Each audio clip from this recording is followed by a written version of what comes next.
Memastikan kesiapan rumah sakit apabila ada lonjakan kasus COVID-19 yang terjadi akibat pergantian tahun, Kapolresta Malang Kota melakukan pantauan di sejumlah rumah sakit di Kota Malang. Dari hasil pantauan tersebut, bor rumah sakit yang melakukan perawatan pasien COVID-19 siap apabila terjadi lonjakan kasus COVID-19. Pantauan kesiapan rumah sakit yang dilakukan oleh Kapolresta Malang Kota dalam rangka antisipasi lonjakan kasus COVID-19 di saat pergantian tahun dilakukan di 4 rumah sakit di Kota Malang yang merupakan rumah sakit rujukan pasien COVID-19. Dari 4 rumah sakit tersebut yakni Rumah Sakit Saiful Anwar atau RSSA Malang, Rumah Sakit Lavalet, Rumah Sakit Panti Waluya Sawahan, dan Rumah Sakit Hermina. Pantauan ini dilakukan untuk memastikan kesiapan bed occupancy rate atau bor rumah sakit apabila terjadi lonjakan kasus COVID-19 yang disebabkan akibat pergantian tahun. Kapolresta Malang Kota mengatakan dari hasil pantauan di 4 rumah sakit tersebut, semuanya sudah siap apabila terjadi lonjakan kasus COVID-19. 4 rumah sakit tersebut juga telah menambahkan bed. Selain kesiapan bed, rumah sakit juga telah menyiapkan tenaga medis yang siap memberikan pelayanan bagi masyarakat apabila terjadi kecelakaan di malam pergantian tahun. Kapolres juga menghimbau masyarakat agar merayakan malam pergantian tahun di rumah saja. Kami melaksanakan peninjauan, terus sekalian koordinasi, komunikasi dengan 4 sampel rumah sakit, 1 RSSA, kedua Lavalet, RKZ, yang terakhir Hermina. Yang pertama dalam kesiapan antisipasi penanggulangan lonjakan COVID. Nah, kita ketahui ada Omikron varian terbaru, ada Omikron Delta juga. Nah, ini antisipasi, ternyata alhamdulillah kesiapan dari 4 rumah sakit ini karena sudah terbiasa dalam penanganan COVID, sehingga di Hermina sendiri sudah mempersiapkan lebih kurang 20 tempat tidur. Itu tahap awal, walaupun dari Hermina sendiri sudah sering menangani pasien COVID. Sampai 50 tempat tidur. Sampai 50 nanti dipersiapkan. Begitu juga RSSA, RKZ, dan Lavalet.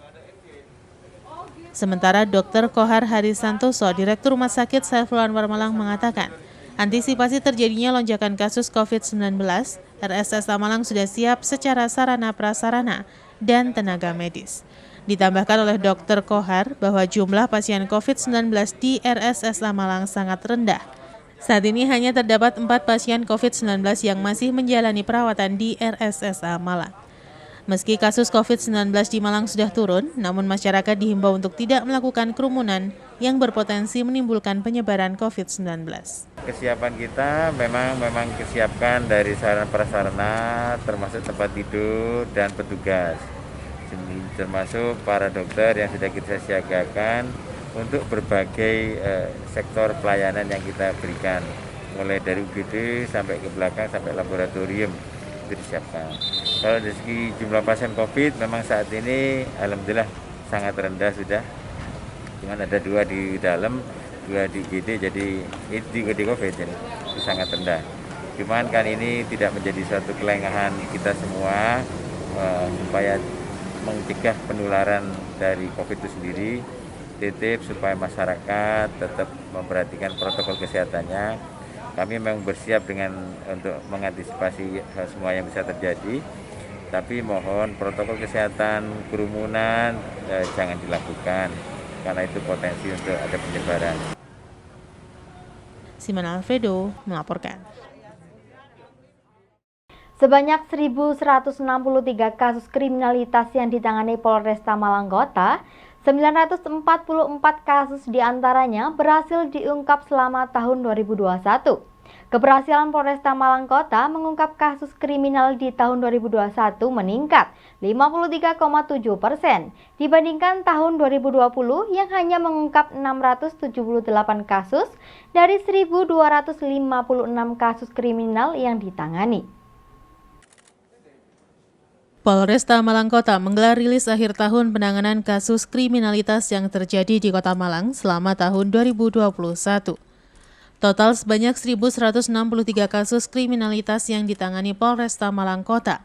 Sebanyak 944 kasus atau 81% kasus berhasil diungkap selama tahun 2021. Dari 944 kasus yang berhasil diungkap, total tersangka yang ditahan sebanyak 191 orang tersangka. Kapolresta Malang Kota AKBP Budi Hermanto mengatakan, dari jumlah total 1.163 kasus yang ditangani Polresta Malang Kota selama tahun 2021, 944 atau sebanyak 81% kasus berhasil diungkap. Pengungkapan jumlah kasus di tahun 2021 meningkat sebanyak 53,7% dibanding tahun 2020, di mana pada tahun 2020 dari total 1.256 kasus kriminal yang ditangani, hanya 678 kasus yang berhasil diungkap. Kapolresta Malang Kota menambahkan bahwa kasus kriminal di Kota Malang di tahun 2021 juga menurun jika dibanding tahun 2020. Meski menurun namun kasus kriminal masih cukup tinggi. Penyebabnya yakni pandemi COVID-19 sehingga banyak pelaku yang memanfaatkan situasi tersebut untuk melakukan aksi kejahatan. Sedangkan di bidang pemberantasan narkoba, Polresta berhasil mengungkap 273 kasus selama tahun 2021.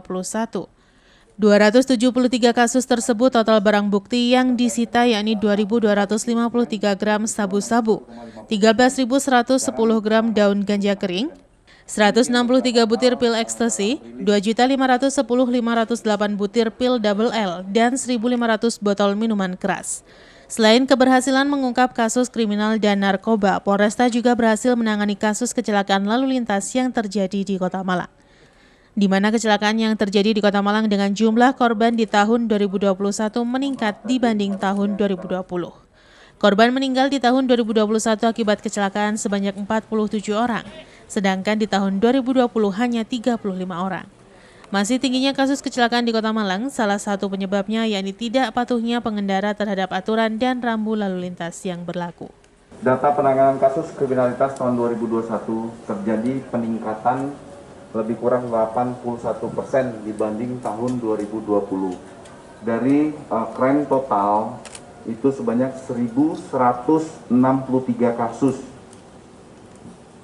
Nah ini diselesaikan 944 kasus dengan adanya peningkatan sebanyak 53,7% peningkatan penyelesaian perkara. Adapun beberapa faktor penyebab tingginya angka kriminalitas tersebut dengan adanya aktivitas masyarakat yang dari normal menjadi kekhususan. Misalnya tingginya kasus penipuan pada saat situasi pandemi COVID. Banyak orang ingin kebutuhan masker, alat-alat kesehatan, tetapi beberapa melakukan penipuan. Nah, terus dengan adanya perkara-perkara tersebut. Yang kedua, tentang pengungkapan yang dilakukan oleh Sat Narkoba dan jajaran. Itu dengan jumlah 273 kasus dengan total 314 orang tersangka. Simon Alfredo melaporkan. Tim Terpadu P4GN atau Pencegahan dan Pemberantasan Penyalahgunaan dan Peredaran Gelap Narkotika Kota Batu berhasil menyita pil double L dan puluhan butir obat dalam operasi pertama Tim Terpadu P4GN Kota Batu tadi malam. Diharapkan puluhan wartawan dari berbagai media, Tim Terpadu P4GN Kota Batu berharap dengan kegiatan P4GN ini akan mewujudkan Kota Batu yang aman, nyaman, kondusif, dan bebas narkoba. Kegiatan press release hasil operasi Tim Terpadu P4GN atau Pencegahan dan Pemberantasan Penyalahgunaan dan Peredaran Gelap Narkotika Kota Batu dihadiri langsung oleh Kepala BNN Kota Batu Dr. Agus Suryadewi MPD, Kepala Bakes Bangpol Kota Batu M. Agus Mahmudi Esos, Kasidalob Satpol PP Kota Batu Ari Dwi Utami, dan puluhan wartawan dari media TV, cetak maupun online. Press release ini dilaksanakan terkait dengan operasi Tim Terpadu P4GN Kota Batu yang dilaksanakan tadi malam di beberapa tempat hiburan di Kota Batu. Dalam penjelasannya, Kepala Bakes Bangpol Kota Batu M. Agus Mahmudi Esos menjelaskan, dengan kegiatan operasi gabungan tim terpadu P4GN ini merupakan sinergitas antar instansi, lembaga dalam upaya untuk meminimalisir penyalahgunaan narkotika, sekaligus mewujudkan Kota Batu yang aman, nyaman, kondusif, dan bebas dari penyalahgunaan narkoba. Bisa tetap menciptakan situasi yang kondusif di Kota Batu, apalagi dalam rangka menjelang pergantian tahun, supaya kota wisata ini tetap bisa berjalan aman, nyaman, dan para wisatawan bisa menikmati suasana liburan di Kota Batu. Sementara itu, Kepala BNN Kota Batu Dr. Agus Suryadewi MPD menjelaskan, operasi gabungan tim terpadu P4GN pertama ini berhasil menyita pil double L dan puluhan butir obat di tempat hiburan di Kota Batu.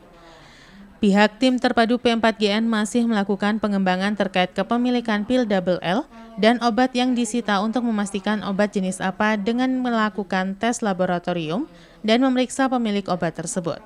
Pada kegiatan operasi tim terpadu P4GN juga melakukan tes urin kepada puluhan orang di tempat hiburan tersebut dan hasilnya negatif.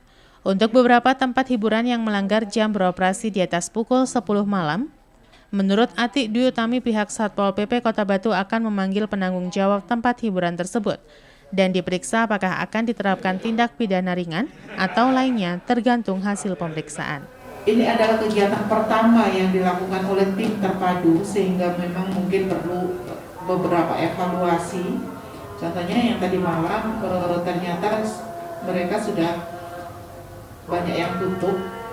Bisa jadi tutup itu entah karena sudah antisipasi, sudah punya feeling bahwa menjelang tahun baru itu biasanya ada banyak razia. Sehingga mereka jam 10 tutup. Iwan Dikmawan melaporkan. Terima kasih Anda masih bersama kami dalam Info 7 Malang Raya. Mencegah terjadinya kerumunan dan antisipasi penyebaran COVID-19 pada malam tahun baru, kawasan alun-alun Kota Batu akan ditutup mulai pukul 5 sore, tanggal 31 Desember sampai jam 3 pagi, tanggal 1 Januari 2022. Beberapa titik jalan menuju kawasan alun-alun akan ditutup sementara dan diberlakukan rekayasa arus lalu lintas. Penutupan kawasan alun-alun Kota Batu akan berlangsung mulai pukul 17.00 waktu Indonesia Barat sampai dengan 03.00 waktu Indonesia Barat pagi harinya. Penutupan ini dilakukan untuk mencegah potensi penularan COVID-19. Terlebih pemerintah sedang mewaspadai adanya penyebaran COVID-19 varian baru yaitu Omikron. Kondisi ini tentu saja akan berdampak pada aktivitas masyarakat baik pengunjung dari luar kota maupun warga masyarakat Kota Batu, sehingga kawasan alun-alun tidak bisa dipergunakan sebagai tempat untuk menghabiskan malam pergantian tahun. Saat ini kunjungan ke Kota Batu sudah mengalami peningkatan dan dirasakan oleh para juru parkir, di mana jumlah kendaraan yang parkir semakin meningkat khususnya setiap akhir pekan maupun libur lainnya. Menurut salah seorang jukir menjelaskan, dirinya bertugas sebagai juru parkir saat ini hanya sampai pukul 5 sore, sampai penutupan kawasan alun-alun dan besoknya beraktivitas dengan normal. Di kawasan alun-alun Kota Batu sampai pukul 10 pagi, jumlah kendaraan yang parkir sudah ramai dan memenuhi kawasan lahan parkir. Dan di beberapa titik jalan di Kota Batu, arus kendaraan masih terlihat ramai lancar. Beberapa jalan yang ditutup diantaranya Jalan Kartini, Gajah Mada, Sudiro, dan beberapa titik jalan lainnya di seputaran alun-alun Kota Batu. Untuk hari ini mulai jam 5 sampai jam 1 sore. Jam 1 pagi. 1 pagi Pak ya? Ya. Oh berarti tidak ada sama sekali untuk aktivitas berarti kalau gini Pak? Untuk aktivitas nanti mulai Parkiran? jam 5, parkiran sudah tutup. Tutup jadi jalan masuk ke kawasan kawasan Sudiro, iya, Agus Salim, Semeru ya. Semeru, semua tutup. Jadi parkiran sudah nggak ada pendaftaran parkiran, nggak ada sama sekali. Padahal pengunjung kelihatan sudah mulai ramai Pak alun-alunnya. Alhamdulillah sudah mulai ramai. Tapi kalau yang untuk hari ini semua udah tahu kalau ada peningkatan. Ada penutupan Pak ya. Tapi sudah berapa lama ini ramainya alun-alun ini Pak? Ini kalau udah 3 bulanan. 3 bulan Pak ya. Pengunjung tetap Pak ya. Parkiran juga bagus Pak ya. Ya alhamdulillah bagus. Pagi, malam, malam. khususnya malam Pak ya. Iya, alhamdulillah ramai semua. Iwan Hikmawan melaporkan. Mengasah kemampuan prajurit sekaligus mencari bibit baru atlet karate nasional Batalion Infanteri Para Raider 502 Ucwala Yuda menggelar kejuaraan bela diri. Kejuaraan bela diri ini diikuti oleh puluhan atlet dari PSHT dan karate. Usai menuntaskan tugas perburuan teroris di Poso, Sulawesi Tenggara, kemampuan bela diri prajurit Batalion Infanteri atau Yonif Para Raider 502 Ucwala Yuda Jabung terus dipertajam. Salah satunya dengan kompetisi kejuaraan bela diri 2021 yang digelar oleh Yonif Para Raider 502 Ucwala Yuda. Pada kejuaraan bela diri yang diikuti oleh puluhan atlet yang merupakan prajurit Yonif Para Raider 502 Ucwala Yuda dapat mempertandingkan kejuaraan pada bela diri PSHT dan karate. Untuk pertandingan PSHT terdapat pertarungan atau sabung di kelas 67-70 kg dan kelas 70-75 kg. Sedangkan untuk pertandingan karate terdapat kata bergu dan kumite baik kelas 60 kg dan 75 kg. Komandan Yonif Para Raider 502 Ucwala Yuda, Letkol Infanteri Ahmad Alam Budiman, yang juga Ketua Umum BKC Jawa Timur mengatakan, dengan kejuaraan tersebut pihaknya akan menyaring talenta terbaik Yonif Para Raider 502 Ucwala Yuda untuk disiapkan menjadi atlet nasional. Kompetisi kejuaraan karate juga selain mencari bibit baru atlet nasional, juga untuk meningkatkan profesionalisme dan kemampuan bela diri prajurit yang merupakan kemampuan utama TNI AD. Diharapkan dengan kompetisi kejuaraan bela diri ini, prajurit Yonif Para Raider 502 Ucwala Yuda menjadi prajurit yang profesional yang jago bela diri. Harapannya adalah prajurit-prajurit 502 Ucwala Yuda jadi prajurit yang profesional, salah satunya adalah jago bela diri, di mana ini adalah kemampuan pertama sebagai seorang prajurit TNI Angkatan Darat, yaitu jago berlatih. Di samping itu, ini juga mencari bibit dari Yonif Para Raider 502 Ucwala Yuda sebagai atlet nasional karate BKC. Yang kedua adalah mencari atlet SHT di tingkat nasional. Yang ketiga, acara ini dilaksanakan dalam rangka akhir tahun 2021 dan menyambut tahun 2022. Simon Alfredo melaporkan. Terima kasih Anda masih bersama kami dalam Info 7 Malang Raya. Sebanyak 32 karya seni rupa dipamerkan di Galeri Raos Kota Batu. Pameran seni rupa bertajuk Time Out ini menampilkan karya para perupa Kota Batu yang dituangkan dalam berbagai media dan bisa dinikmati pencinta seni dan masyarakat luas dalam beberapa hari ke depan. Pameran seni rupa bertajuk Time Out dipamerkan selama beberapa hari di Galeri Raos Kota Batu. Pameran seni rupa hasil karya 32 perupa dengan berbagai aliran seni rupa yang dituangkan dalam berbagai media, oil on canvas, akrilik on canvas, dan media campuran serta lainnya. Tema Time Out ini bisa diartikan sebagai akhir waktu di mana kegiatan ini dilaksanakan menjelang pergantian tahun dengan memberikan suguhan pameran lukisan kepada masyarakat untuk bisa dinikmati oleh masyarakat luas dan tidak hanya pecinta seni. Para seniman yang berpartisipasi dalam pameran ini diantaranya Sugeng Pribadi dengan judul Jejak Dedaunan dengan media campuran, Sugiono di atas kaki langit dengan media akrilik on canvas, Yatiman dengan judul Figur dengan media cat akrilik, dan puluhan perupa lainnya. Menurut salah seorang perupa menjelaskan, untuk pameran ini dilaksanakan untuk menyemarakan kembali dunia seni rupa di Kota Batu, sekaligus memotivasi para perupa untuk terus berkarya di tengah berbagai keterbatasan, seperti saat ini dalam kondisi masih pandemi.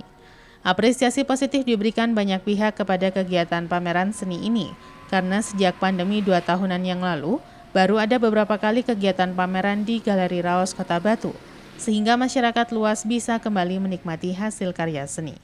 Selain memberi program tahunan dari yayasan, memberi semangat perupa muda supaya di masa pandemi tetap semangat berkarya. Itu aja. Tema yang diambil apa nih, tema yang diambil? Time Out untuk tema akhir tahun ini, kita ambil Time Out. Apa itu, sedikit diulas? Kalau di bahasa ini kan mungkin waktu berakhir ya. Tapi kan untuk rupa, multitafsir, tergantung setiap rupa dari mana segi persepsinya tentang tema-tema otik. Alirannya dari mulai kontemporer, abstrak, realis, kebanyakan ada yang drawing juga ada. Jadi yang kita bebaskan untuk teknik dengan medianya. Iwan Hikmawan melaporkan.